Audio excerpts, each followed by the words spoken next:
up next, it looks like we're going to be chatting with our power couple for today. We have the Laughing Couple podcast joining us next. Megan, the co-founder of Modern Day Wife, she's going to be back on the screen soon. Her and I actually got to be on the Laughing Couple podcast, so you guys are thoroughly going to enjoy hearing from this incredible duo. So they are going to come on the screen here shortly, and they're going to give us some information on what it's like to actually work with your spouse and keep it fun, because this couple is definitely fun. You guys should see their reels. I laugh so hard sometimes when I'm watching them. I'm like, oh my God, how long did that take to create? But they say that they do them pretty quick and efficient, and I love that. I guess they do all of that after their kids go to bed. So please welcome Brittany and Ryan of the Laughing Couple podcast to the stage. Hello. Can you guys hear us? Yes, we can. So we're going to give you the... All right. We can't hear ourselves, so we're just happy that you can hear us. Okay, perfect. So my name is Brittany. This is my husband, Ryan. And we co-host the podcast called... Well, you host, I co-host. Whatever. We host a podcast called the Laughing Couple podcast. And basically we started this podcast because we wanted to create something together beyond like our own passions, right? Like it's really healthy to have your own passion. But when that happens, we found that you're growing, but you tend to grow in different directions. So we just felt like it was important for us to do something together, especially in a pandemic.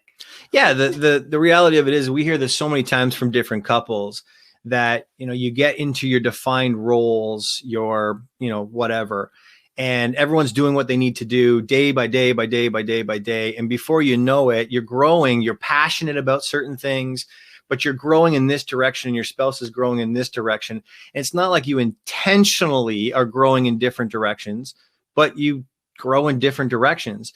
Why don't you say different directions more? Well, I really like the word. And so that's what we were happening. I would say that we weren't in a point where it was irreparable. No, but we were realizing that we were coming home and the conversations were repetitive, right? Everybody goes to work, whether that's like going out to a career or a job, or a parent is staying home. And then you just start recycling these conversations, and it was becoming like, wah, wah, wah. So Ryan was like, let's start a podcast. And I was like, pardon me? And he was like, let's do it. And then COVID happened. We were like, there's no better time since we're locked in our house together. So that's why we started it. And it has been a whirlwind, but it has been super eye-opening. It's been exciting. And we've learned so much from our guests and from each other. So we're here to tell you how to create something with your partner without wanting to rip each other's faces off. Not just how to create something, but maybe why you would want to create something with your partner. Growing up as a male, I don't know if you guys ever experienced this. I'm assuming there's many females on this, not too many males, but that's okay. For the 5 or 6 males that are on here, hello, I'm with you. One of the worst things you could ever say to me growing up, or one of the worst things I could ever say to any one of my friends was, the quote, "You've changed." And the reality of it is when you become a parent, when you become a spouse, when you become partners with people, you change. Mm-hmm. To expect to have the person you fell in love with be the same person 10, 15, 20 years later, it's not realistic. It's not realistic. And to be honest with you, I couldn't imagine raising my children and having the life that we have with the mindset of a 19-year-old kid when we started dating.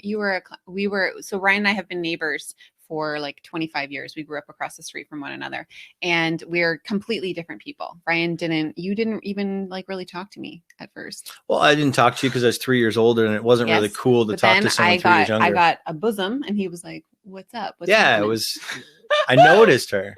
Okay. So basically we're trying to encourage couples to take some time out of their week. I would say, don't be like a day, like let's make it realistic. And sometimes maybe that like a bi-weekly thing, but we're trying to encourage people to take some time and create something together, or have like a date night. It's so much easier said than done. Like, we always hear, oh my gosh, like you just have to make time for one another. Yeah, I get it. But do something that's not throwing on Netflix. Like we love to Netflix because at the end of the day, you're exhausted. I like the Netflix and chill. Yeah, of course you chill do. part.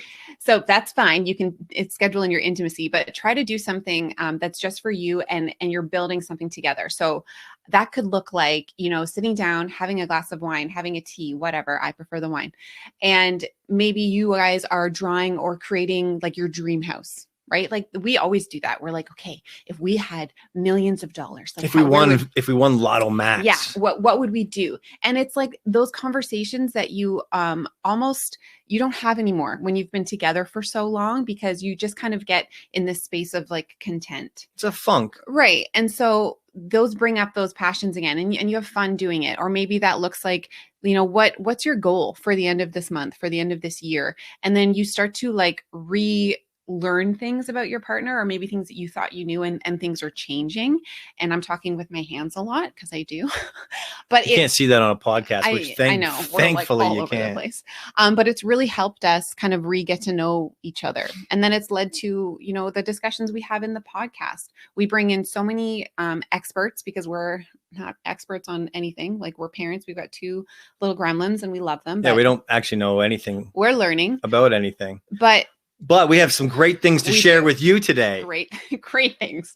But we do this thing. We do this thing on the podcast called I love you and you're annoying. And it's not but. But it's an and. Big difference between the word but and. There is. And it's essentially a time for Ryan and I to get out our little, you're driving me nuts today. Everyone always says that we don't fight. And we rarely do fight. We definitely have disagreements. We are passionate about what we think. Ryan fights or argues very lawyer-like. I'm emotional and I'm just like, give me some space. But this segment allows us to get out those little kinks. So basically, we say, hey, you know what? Before we start our podcast, we say, this week, I love you, but... And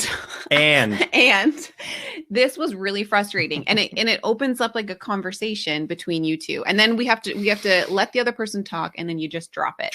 And it's a healthy thing to do with your partner because it allows you not to have those kind of things compound and snowball, because I'm sure multiple people have been out there where you're like, you know what, that's annoying, but I'm going to let it go. But do you actually let it go, or do you just compound those things until it's 2 weeks later and you're like bringing up your list? Verbal diarrhea of how many things. And then the problem with that is the other person is left with the experience that they're failing at so many different things all at once. And it's overwhelming to handle it. And so the only way you do it is you kind of, combat and fight back. Mm-hmm.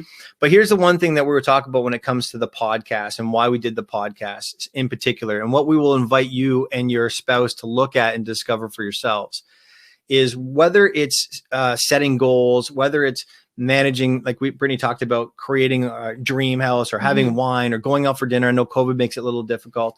Whatever it is, what Brittany and I decided that we were going to do for ourselves, and I invite you to do it yourselves as well, is find 30 minutes to an hour once a week scheduled. Yes. Where you actually laugh together. Mm-hmm. Whatever that is, because everyone has different things that make them laugh. But whatever you can do, if you can find 30 minutes to an hour once a week dedicated to laughter, it's going to change everything for you. I would assert that if you can find 30 minutes to laugh with your partner, your entire relationship is going to change. Yeah. And that's why we did the podcast. That's what the podcast is for us. Well, we were like, let's do something together. And we realized, we're like, well, maybe we should do like a renovation. Like I love to design. Ryan has. I had a background in construction. I know a bunch of people. and we realized that we can't even put a IKEA shelf together. We can't change a light without getting into a fight. So it's not good. That wasn't for us. So we were like, we like to laugh. But in saying that too, like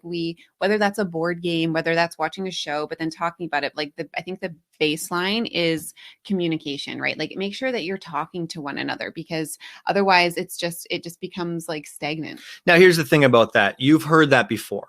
Yeah. We're not sharing anything new with you. Discover your partner, fall in love again, ask questions, laugh together, play together. Oh. The reality of it is this. I feel like you're yelling. I feel like you are yelling at them. I really am emphasizing this point. I'm going to be political. Okay. The reality of it is this. We don't do it. People don't do it because it's difficult. Yeah. If it was easy, everyone would do it. It's difficult to be consistent with your partner, with your spouse. We all have responsibilities, work, family, whatever the case may be. You have responsibilities that you cannot shut off Monday to Friday. And so when you're tired, when you don't have the energy or the effort, what is the first thing you're going to give up on? You're going to give up on the one thing that isn't actually a requirement in you. Because you know that your partner, you would assume that your partner is a safe space. So if you say, you know what, they're going to forgive me, like, let's just X that out tonight, we're too tired. But then the problem with that is that you guys keep doing that. And then you just realize that that's your life. And you're like, you know what, whatever. You cannot rely on yourselves to be consistent with your own relationship. And so here's what we're looking at. When you have a structure to actually create what there is to create and co-create it, you stick to that structure. That's what's missing for most people, is they do not structure their day. They do not structure their calendar. They do not actually put in time when this happens. And then when life does happen and they decide to go away from date night 1 week or forget about the Netflix or the whatever that 1 week, what they don't do, you're and like, what they don't forget about the chill part and the boom booms. You got to schedule that too, guys. You do, and it's not a robotic thing. Like you can schedule, and I think if you call it intimacy over like boom boom, it doesn't necessarily have to lead to that. But intimacy could be just like being close, to one another, like whether you're cuddling on the couch, watching a horror movie, whatever it is. Spooning leads to forking. Yeah. But here's what we're saying is when you skip it, and sometimes you have to, life happens. What you need to do is you need to reschedule it. Do not neglect that time. Do not move from that time. Reschedule it. Make sure it's in your calendar. Make sure it's locked. Otherwise, it just goes by the wayside. And before you know it, you just don't do any of it. Matthew McConaughey. That's what Ryan loves to do. Matthew McConaughey. He does that. You should be like, all right. I do. Okay. So I think we should also discuss there's something called conditions of satisfaction. So you really want to set your partner up to succeed. And that really is like a baseline of communication just in any partnership. So like, what does that mean? I'll tell you what it means. Gentlemen, when your wife says to you, hey, can you go grab X? Empty the garbage. Empty the garbage. Yeah. Empty the garbage or fold the laundry or whatever. Our response while watching TV or, paying attention to our children or doing nothing is yes, absolutely, positively, I will do that. What your wife is saying isn't do it right now. Do it right now. Do it right now. And here's the problem that happens. We're saying yes. And then all of a sudden, 5 minutes later, we look up and our spouse is doing what? Aggressively doing that task. Doing the thing that she asked you to do. Because we want you to know. But this goes back to so if you're setting your partner up, so these are conditions of satisfaction, you need to give a schedule. So I say, hey, Ryan, can you put a load of laundry in today and put it away for me? He says, yes. I need to say, hey, Ryan, can you put a load of laundry in by X time and can you have it put away? And that doesn't mean that you need to accept and be like, yes, whatever you say. If it doesn't work for him and his time frame, whatever he has going on, he can just be like, no, that doesn't work for me, but it does work if I do this. Because oftentimes we'll be like, hey, can you do this? And then the partner doesn't do it. And then a week goes by. And what we do, and I've done this so many times, is I will allow 2 weeks to pass and then I'll come at Ryan. I'll be like, oh, this isn't done. I told you wouldn't do this, but that doesn't help me. That doesn't help you. The task is still not done. And I'm furious. You set me up for failure. Yes. So, not anymore. Now we don't do that anymore. You did. We do this whatever. We're all human. of you set your partners up for failure. We're trying to communicate that doesn't help anyone. So now you think you win because you said, I told you so, essentially, right? And here's what we've discovered about being partners, successful partners, in the fact that we talk to each other, we communicate with each other. Set your partner up to be successful. Let them know exactly what it is that you're looking for. Let them know the exact timeline in which you're looking to achieve that, and have them say yes inside that. And if they can't, then again, you reschedule. Because here's the other thing. When you get into an argument around this same thing, and we talk about this, the compound, more often than not, you're trying to win an argument. Yes. Here's the reality of it is, if you win your argument, then that means your partner loses. So you're dating a loser. You're married to a loser. You're dating a loser. Your spouse a loser. Sounds so tragic. It sounds terrible, but if you actually look at it that way, you don't want your spouse to be a loser. You don't want your partner to be a loser. So stop making them a loser. Set them up for success. Give them conditions in which you can be satisfied. And by the way, ladies, that doesn't just mean the garbage. No. That doesn't just mean shoveling. That can be, here are my conditions for satisfaction, if you know what I'm talking about. Okay, so let's end with the golden nugget. So we often find people being like, okay, this is all great and fun, but maybe you and your partner aren't in like the greatest space right now, and you're disagreeing and you're frustrated with one another. And everything they say annoys you. Yes. So we invite, when couples say this to us, we invite the one person who does want to change something. There's usually one person minimum that is like, you know what, like we need to kind of figure this out. We invite you to write one thing a day that your partner has done that has helped you out in some way. That could be contributed. Yes, that could be pouring your cup of coffee for you in the morning. That could be, packing the school lunches, whatever it is. And then bank those things and then share those things with your partner. A week, 2 weeks later, whatever it is, and say, hey, listen, Joe, your contribution to me, I just want to let you know, like, you've really helped me out. I've written a list. These are all the things that you really have really helped me out with and contributed. And I really appreciate you. And what does that do for Joe? Joe is like, it's reciprocity. Joe takes credit for something that he's done and wants to do it more. Why? Because he was acknowledged for the work that he did, whether he knew it or not. Because for months and weeks, that stuff went unnoticed. Right. Even by Joe. Joe didn't even realize he was doing this. Joe didn't know. But it allows the partner to basically look in the mirror and show up to be that person for one another. And then you can invite Joe to do the same thing for you. Hey, Joe, and a work in a button. Anyway, I'd say, hey, you know what, Joe, can you also do that for me? And it opens up those lines of communication, and it allows you guys to be in a better place to communicate about the things that are working, so that you can then talk about the things that maybe aren't working. You know so to recap, do something once a week for 30 minutes to an hour that makes you laugh. Could be listening to like to us. You can listen to us. Number 2, create conditions of satisfaction so that your spouse can actually win when you make a request. And number 3, acknowledgement. Those 3 things together will skyrocket your relationship. Guaranteed. Did we just do this at the same time? I think we did. Check mark. And that's it. Yeah. All right. I think we got this. Just so you know, we can't hear you. So this was unbelievable advice. I'm going to record this and play it on the big screen in my house. I love it. We can't hear you. We can't hear you. We just want to let you know that it's not you, it's us. We can't hear you, but we can kind of read your lips. Yes, we can hear you. Okay, good. Well, you guys were amazing. But you look fantastic. You look great.